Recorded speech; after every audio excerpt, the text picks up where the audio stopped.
সম্মানিত মুসলিম ভাই বোনেরা, আসসালামু আলাইকুম রহমতুল্লাহি ওবরাকাতু।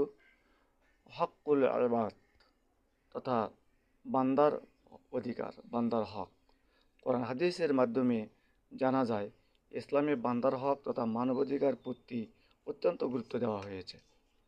তো বান্দার হকগুলো কি? যেমন সালামের জবাব দেওয়া, রোগীকে দেখতে যাওয়া, জানাজায় অংশগ্রহণ করা, দাওয়াত কবুল করা, তারপর মজলুমকে সাহায্য করা এবং হাসির জবাব দেওয়া। বুখারী ও মুসলিম শরীফের হাদিস।